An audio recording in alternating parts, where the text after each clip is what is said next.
अभी तक हमने है ना चैप्टर 1 2 3 4 5 जो भी देखा वो सारा क्या था, तो एल्जेब्रा था या थोड़ा बहुत हमने जियोमेट्री फिफ्थ पार्ट में देखा, लेकिन 6 chapter 7 chapter 8 chapter 9 chapter 10 chapter ये पूरे बेस्ड है आपकी ज्योमेट्रिकल नॉलेज के ऊपर। उसमें आपको हर एंगल्स के बारे में, हर स्क्वायर रेक्टेंगल पॉलीगॉन सबके बारे में जब पूरा नॉलेज होगा ना पास्ट का, तब जाके ये सारे क्वेश्चंस आप बहुत अच्छे से सॉल्व करवाओगे। लेकिन नहीं है तो देर इज़ नो इश्यू, हम पहले एक दो क्लास के अंदर, एक दो पीरियड के अंदर पूरा बेस क्लियर करेंगे आपका, राइट। लेकिन आपको फिर ये भूलना नहीं है। अब हमारा चैप्टर क्या है, lines and angles, right. Chapter का नाम क्या है, चैप्टर 6 लाइंस एंड एंगल्स। अब इसमें हम आपको इस साल हम पहली बार देखेंगे थियरम भी। क्या देखने वाले हैं, थियरम। थियरम क्या होता है वो धीरे धीरे आगे हम देखेंगे। सबसे पहले लाइंस एंड एंगल्स में हमारी पहली डेफिनेशन है लाइन सेगमेंट। आप सब जानती हो लाइन सेगमेंट का मतलब a part of line, part of line with to and point, जिसके क्या होते हैं दो। अब मैंने इसको मिटा दिया तो ये क्या बन गया है मेरे लिए, लाइन, राइट। लाइन सेगमेंट को हमें लिखना हो तो लाइन सेगमेंट ए बी, आपको समझ में आ रहा है। लेकिन लाइन सेगमेंट का मेजरमेंट लिखना हो ना तो हम ऐसे लिखते A B equal to 6 centimetre, ऐसे नहीं लिखते। एंड लाइन सेगमेंट का सिंबल नहीं करते, A B equal to 6 centimetre. Clear हो रहा है सबको। लाइन सेगमेंट को हम ए बी या बी ए दोनों तरीके से लिख सकते हैं। कितने एंड पॉइंट होते हैं, 2। इट इज मेजरेबल, इसका हम मेजरमेंट ले सकते हैं, इसको हम ड्रॉ कर सकते हैं। क्लियर। अब हम बात करते हैं रे। A part of a line with one and point is called, जिसका एक एंड पॉइंट होता है, राइट। ये हमारा एंड पॉइंट है या बिगिनिंग पॉइंट जो भी मान लो, बाकी वन साइड पे इनफाइनाइट। आप इस पे बैठ जाओ, जहां तक जाना चाहते हो वहां तक पहुंच जाओ, क्योंकि ये क्या है, रे, सन रे, सन रे। हमने पास में ही थोड़ा बात किया था। अभी हम बात करते हैं कोलिनियर पॉइंट्स की। If 3 or more points lie on the same line, यानी एक एक लाइन है उसके ऊपर 3 पॉइंट्स ए बी सी, तीनों एक ही लाइन के ऊपर होते हैं तो उसको क्या कहते हैं, कोलिनियर। को साथ में लीनियर, एक लाइन पे एक साथ में एक ही लाइन पे तीनों पॉइंट, तीन से ज्यादा भी कोलिनियर पॉइंट हो सकते हैं, इनफाइनाइटली मैनी पॉइंट्स भी हमारे कोलिनियर हो सकते हैं। Non collinear if 3 or more points lie not lie on a same line is called. लेकिन नॉन कोलिनियर पॉइंट्स जो होते हैं ना उसकी वजह से डायग्राम हम ड्रॉ कर सकते हैं, है ना। ट्राइंगल बना, क्योंकि ये पॉइंट ए है ये बी है। देखो ये कोलिनियर है लेकिन ये वाला नॉन कोलिनियर, ये कोलिनियर है लेकिन ये नॉन कोलिनियर है। यानी 3 पॉइंट अगर नॉन कोलिनियर हुए तो उसको हम जोड़ने से हमारा पहला डायग्राम कौन सा बनेगा, क्लोज्ड डायग्राम कौन सा बनेगा। फिर 4 पॉइंट ले लो, यानी 4 पॉइंट्स ले लो, 5 ले लो, 6 ले लो, जितने पॉइंट्स आप बढ़ाते जाओगे इतनी लाइंस भी बढ़ती जाएगी। पक्का। अब angle, arms and vertex. An angle is form when two distinct ray originated from same end point.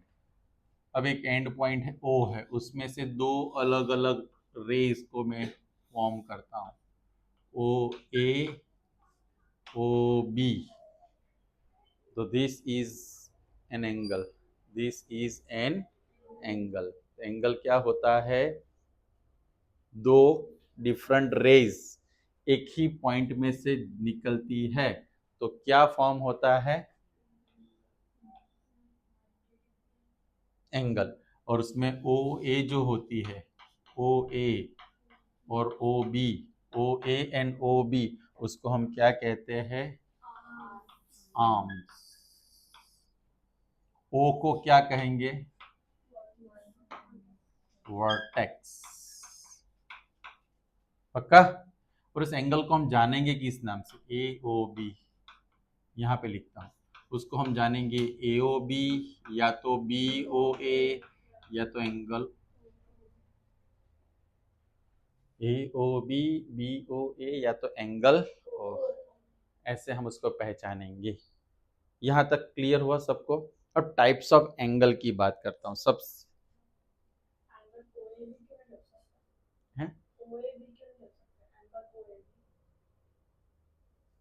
OAB क्यों नहीं, जो भी एंगल जहाँ फॉर्म होता है ना वो ऑलवेज मिडल में ही आता है। समझ में आया? ओके। अब टाइप्स ऑफ एंगल में सबसे पहले कौन सा एंगल होगा?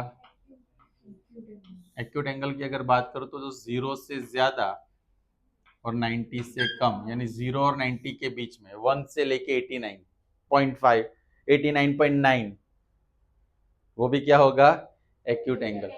समझ में आया ना? जिसका मेजरमेंट क्या होगा? Less than 90। कितना होगा? तो वो सारे एंगल्स को हम क्या कहेंगे? एक्यूट एंगल कहेंगे।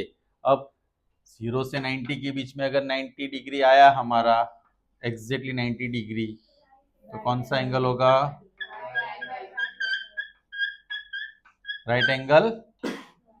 कोई ट्राइंगल बोल रहे हैं, हम एंगल अभी तो पढ़ रहे हैं, यहाँ पे ट्राइंगल है ही नहीं, हम क्या पढ़ रहे हैं? Right angle.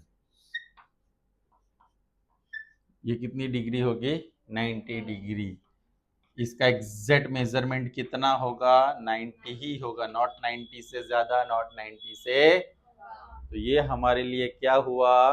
Right angle. उसके बाद कौन सा एंगल आता है? दूसरा तीसरा कौन सा होगा? ऑब्ट्यूज। ऑब्ट्यूज एंगल का मतलब क्या होता है?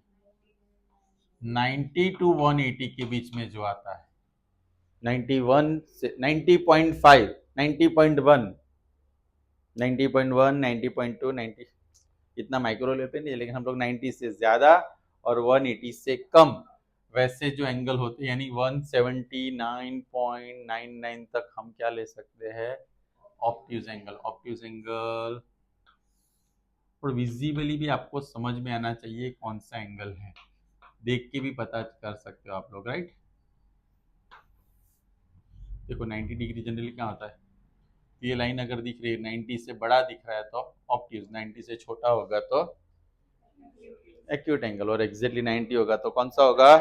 Right angle. तो हमने देखा कि 0 और 90 के बीच में होता है वो एक्यूट एंगल, 90 एग्जैक्टली होता है तो 90 और 180 के बीच में होता है तो एग्जैक्टली 180 होगा तो हाँ, कौन सा एंगल? Straight angle. ये सब चीजें आपको परफेक्टली, ये आपका समझ लीजिए कि अल्फाबेट चल रहा है जियोमेट्री का। देखो ये O है, एक लाइन, एक रे यहाँ पे है, एक रे OA OB, ये कितना बन रहा है? 180। उसके नीचे भी क्या बन रहा है? और याद रखना ये जो पॉइंट होता है उसके अराउंड में टोटल डिग्री बनती है 360। एक पॉइंट के अराउंड में टोटल डिग्री कितनी बनती है? ऊपर 180, नीचे 180। क्लियर? किसी को डाउट 180 180 वाले में? नहीं? पक्का?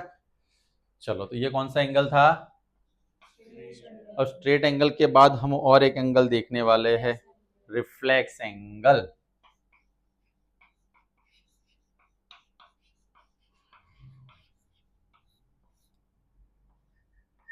चलो मैं एक यहाँ पे मेजरमेंट लिख के बताता हूँ।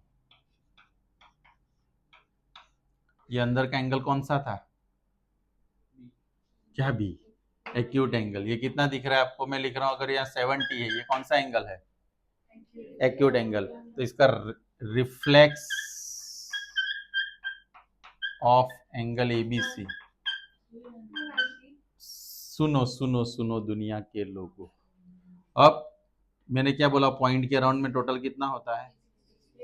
360 में से ये पार्ट कितना हुआ? 70। तो मुझे अगर रिफ्लेक्स एंगल फाइंड करना है तो मैं किस में से माइनस करूंगा? 360 में से दिया गया एंगल माइनस करूंगा। और याद रखना रिफ्लेक्स यानी ये बाहर का पूरा, समझ में आया? अगर ये मैंने 180 लिया तो इसका रिफ्लेक्स ये होगा। रिफ्लेक्स समझ में आया, बाहर का एंगल, तो 360 माइनस 70 कितना होगा? 290 डिग्री। कितना होगा? रिफ्लेक्स एंगल में किसी को doubt? An angle which measure between, हाँ हम ऐसा लिख सकते हैं कि रिफ्लेक्स एंगल जो होता है 180 टू 360 के बीच में आता है। किसके बीच में आता है? 180 टू, पक्का किसके बीच में आएगा? Anyone has any doubt? तो फिर से एक बार 0 से 90 के बीच में होगा तो एग्जैक्टली 90 होगा, तो 90 टू 180 के बीच में होगा तो 180 टू 360 के बीच में होगा, 180 होगा तो, और 0 डिग्री होगा तो 0 angle, no angle, 0 angle, right. चलो अब हम देखते हैं कॉम्प्लीमेंट्री एंगल। कौन सा? किसी को पता है कॉम्प्लीमेंट्री एंगल? जैसे एक आपको बता दूं, यहाँ पे एक एंगल का मेजरमेंट है 50, दूसरे का मेजरमेंट है 40। अब दोनों को टोटल में कर दो, 40 प्लस 50 प्लस 40 कितना होगा? जब दो एंगल्स का प्लस क्या होता है तो उसको क्या कहते हैं? मैं लिख सकता हूं टू एंगल्स, क्या? Two angles whose sum is 90, sum is called कौन सा एंगल? और वैसे ही हमारा क्या होगा? Supplementary angle. सप्लीमेंट्री एंगल में क्या होगा? Yes, two angles whose sum is 1 is called supplementary angle. Exam में आपको आता है कि भाई एक एंगल 50 है तो उसका कॉम्प्लीमेंट्री फाइंड करो, तो कैसे फाइंड करोगे? 90 माइनस, अगर आपको ऐसा पूछा जाए कि 50 का कॉम्प्लीमेंट्री फाइंड करो और उसका सप्लीमेंट्री फाइंड करो, तो 50 का कॉम्प्लीमेंट्री क्या होगा? 90 माइनस 50 यानी 40, और 40 का सप्लीमेंट्री 180 माइनस 40, 140 कितना होगा? 1। समझ में आ रहा है ना? ऐसे ट्रिक आपको ट्रिकी क्वेश्चन दिया जा सकता है। या तो मैं आपको थोड़ा इसमें से देता हूं, एंगल या find the measure of angle which is 20 more than is complementary. Question क्या दिया है? पहले काम करते हैं हम लोग, इतना एंगल वाला आप लोग लिख लो, बाद में हम, हाँ हाँ एक एंगल और बाकी है सप्लीमेंट्री का, एडजेसेंट एंगल देख लेते हैं। कौन सा एंगल? फिर हम थोड़े क्वेश्चंस भी देखेंगे। एडजेसेंट एंगल का किसको मतलब पता है बताओ? अब पहले तो देखो, एक एंगल होता है ए बी, इसमें कॉमन आर्म में लेता हूँ बी डी, उसकी वजह से पूरा जो एंगल था उसके दो पार्ट हुए, 1 एंड 2। तो ये जो दो एंगल है ना, बिकॉज ऑफ दिस रे ये दो एंगल फॉर्म हुए, उसको हम क्या कहते हैं? कौन सा एंगल कहेंगे? एडजेसेंट एंगल को technically two angles are adjacent if they have common vertex. पहले तो कॉमन क्या होना चाहिए? वर्टेक्स। एंड कॉमन आर्म, दोनों में कॉमन आर्म कौन सा? देखो मैं एंगल कौन सा लिखूंगा? A B D plus D B, या तो मैं लिखूंगा सी बी डी, ऐसे लिखता हूँ। क्या लिखूंगा? और उसका टोटल क्या होगा? ए बी, यानी अगर मैं ए बी डी और सी बी डी दोनों को मिलाऊंगा तो कौन सा एंगल बनेगा? ए बी सी बनेगा। पूरा एंगल कौन सा बनेगा? तो ये जो दोनों एंगल है ना वो एक दूसरे के क्या होंगे? एडजेसेंट एंगल होंगे। कौन से एंगल होंगे? और ये जो बी है वर्टेक्स कॉमन रहेगा, और बी डी दोनों में कॉमन क्या रहेगी? आर्म रहेगी। कॉमन क्या रहेगी? आर्म। बी क्या है? Common vertex. और बी डी क्या है? Common arm. कौन सा है? कॉमन। समझ में आया? तो ये हमारा कौन सा एंगल हुआ? एडजेसेंट एंगल हुआ। कौन सा एंगल हुआ? Adjacent angle. और एडजेसेंट एंगल में अगर स्ट्रेट लाइन हो, स्ट्रेट एंगल हो, याद रखना कौन सा एंगल, और उसमें मैं ऐसे लाइन लेता हूं जो टी शेप बनाता है, राइट? कौन सा बनाता है? देखो ये एडजेसेंट ही है ना, ये 1 एंड 2, लेकिन हमें पता है स्ट्रेट एंगल कितना होता है, ये दोनों एडजेसेंट भी है, स्ट्रेट एंगल भी है, और जिस एडजेसेंट में स्ट्रेट एंगल हो यानी उसका टोटल कितना होगा, तो इसको लीनियर पैर कहते हैं। इसको क्या कहते हैं, लीनियर पैर ऑफ एंगल, यानी ये एडजस्ट एंगल या टेक्निक। अब देखो मैं क्या समझा था, ये लाइन रे को मैंने खींच के सीधा कर दिया, तो ये लाइन सीधी ऐसी है, ये जो पूरा एक्चुअली पूरा एंगल कितना बन रहा है 180, ये नंबर 1 एंगल, ये नंबर कौन सा एंगल है, तो इस दोनों का प्लस कितना होगा, क्यों 180 हुआ, क्योंकि वो स्ट्रेट लाइन के ऊपर है। तो लीनियर पैर का रूल्स क्या है, नीचे की लाइन क्या होनी चाहिए, और लीनियर पैर देखो ऐसा भी आ सकता है, अब इसमें ऐसे भी आए तो नो प्रॉब्लम, लेकिन ये लाइन कैसी होनी चाहिए, स्ट्रेट, क्योंकि उसका टोटल क्या होगा 1। लीनियर पैर में दोनों एंगल का प्लस कितना होता है, लीनियर पैर में कितना होता है, अगर मैं इसकी बात करूं यहाँ पे लिख दू सी, तो ए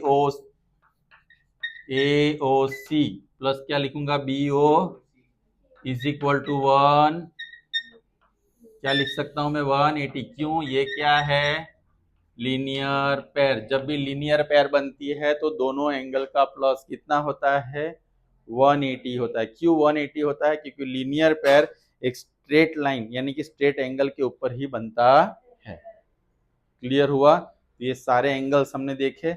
अब इसके बाद हम नेक्स्ट राउंड में हमने जो अलग अलग एंगल्स देखे और एक और बाकी है वर्टिकली ऑपोजिट एंगल, वो करना है और फिर थोड़े क्वेश्चंस करने हैं।